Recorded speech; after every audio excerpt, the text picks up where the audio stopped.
Well, the numbers here will be very similar for these two fighters, but one you have to zero in on is that age of Lubin at age 22. As you pointed out, he wanted the shot as quick as he could as a pro. We will find out in just a few moments if it has come too early. From the Barclays Center in Brooklyn, the second of our 154-pound title fights here once again is Jimmy Lennon Jr. Ladies and gentlemen, from Barclays Center here in Brooklyn, New York, Premier Boxing Champions presents our next world title attraction. It is brought to you by Davella Entertainment, TGB Promotions, and Showtime, sponsored by Corona, who invites you to find your beach. This bout is sanctioned by the WBC, the president, Mauricio Suleiman, the supervisor is Mike George. Introducing our three judges, scoring from ringside. From New York, Don Ackerman. From Connecticut, Glenn Feldman. And from New York, Kevin Morgan. Introducing our referee in charge, our third man to the ring, Harvey Dock. All right, fans, here we go. 12 rounds of boxing for the WBC Super Welterweight Championship of the World. Introducing you first, the challenger, fighting out of the red corner. He is wearing black trunks with gold trim, and joining us from Orlando, Florida. He weighed in at 153.5 pounds. He is undefeated in his campaign in the ring with a record of 18 wins, no losses, and 13 wins coming by way of knockout. Tonight, he is making his first attempt at a world title. Ladies and gentlemen, please welcome the WBC #1 ranked super welterweight world contender, introducing the undefeated Erickson, the Hammer Lubin. And his opponent across the ring, the defending world champion, fighting out of the blue corner, wearing maroon trunks with silver trim, hailing from Houston, Texas. He weighed in at 153.5 pounds. He is also undefeated. His record stands at 29 wins, no losses, and 14 wins coming by way of knockout. Tonight, he is making the second defense of his title. Please welcome the reigning WBC Super Welterweight Champion of the World, introducing the undefeated Jermell Charlo.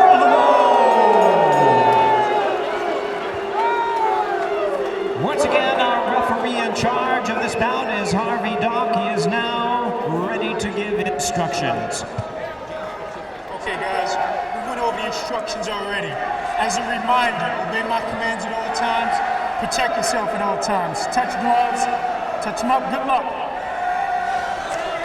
The referee is Harvey Dock. This is the second 154-pound title affair on the bill.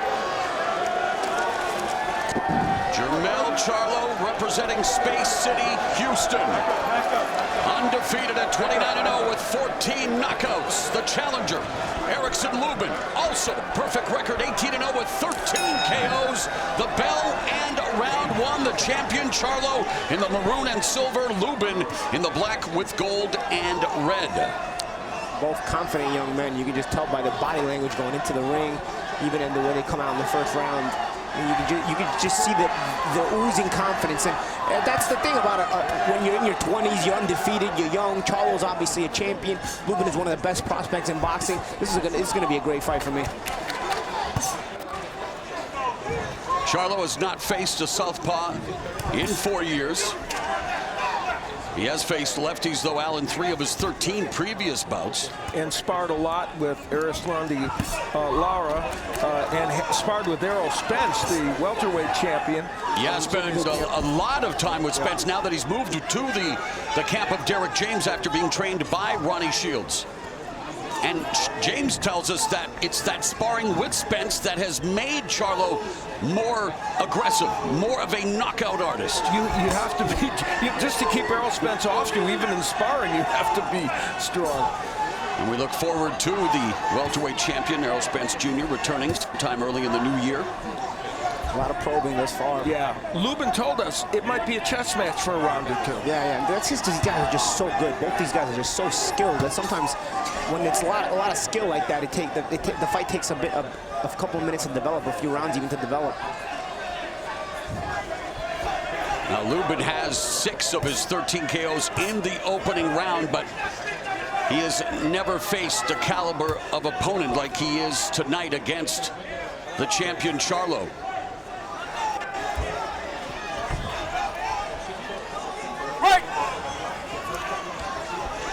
Lubin tells us he's a boxer puncher, always aggressive, but always defensive-minded at the same time.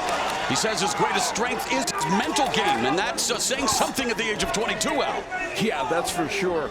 And he feels, you know, there's this perception he's the aggressive kind of brawling puncher in this fight, but he thinks he said, skill-wise, I'm there with Charlo. Yeah, and he's got a sharp jab from the southpaw stance. Obviously, Charlo has a sharp jab from the right-handed stance. It'll be interesting to see how those clash. They both rely on that punch a lot.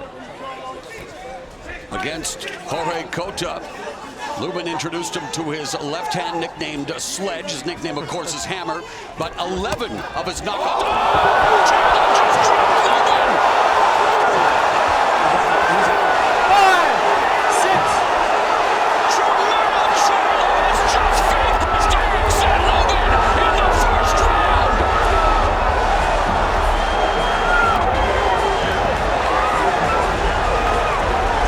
Alrighty then.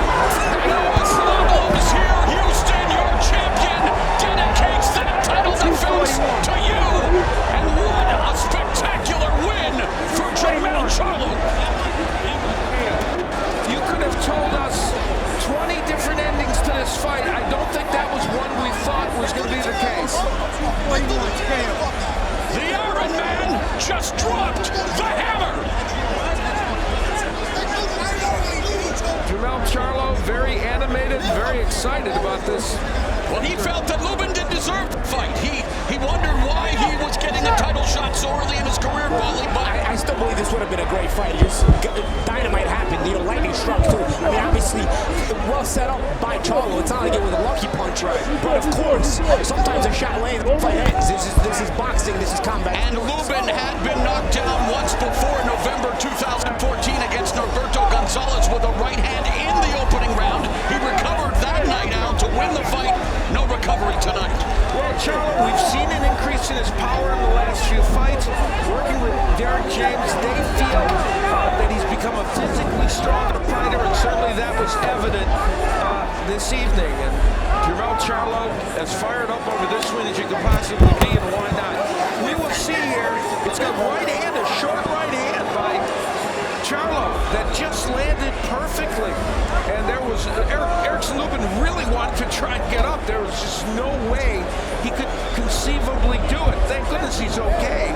There was actually a moment there when you were kind of concerned about that. There was a right hand. It was thrown kind of in an awkward fashion, but just a perfect. But also, you know what? It's also Erickson ducked into it too. Yes. So it's also that double impact kind of thing, you know. Really a shame because I think this would have been such a high level intensity fight. There's the right hand on the inside. It's even, you know, it's hard to discern it. Well, he put him to sleep immediately, though. Because of the angle the punch was thrown from, but that was astonishing and shocking. And to think that Jermell Charlo was supposed to be the lesser of the punchers in the Charlo twins. Since he joined Derek James, he's been a fistic flamethrower out. He has indeed, and he is reveling there in the adulation for this crowd, and he felt very strongly that he was the better fighter tonight, and it turned out that's the case. Well, he's all about the lion. He's all about the young lions. And boy, did he roar tonight at Barclays Center in Brooklyn. He wanted to separate himself from the rest of the field. We had a thrilling fight to kick things off with Jarrett Hurd successfully defending his title against Austin Trout. By the way, Hurd and Charlo have said they would face each other if they won here tonight. Let's go to Jimmy Lennon Jr. to make it official.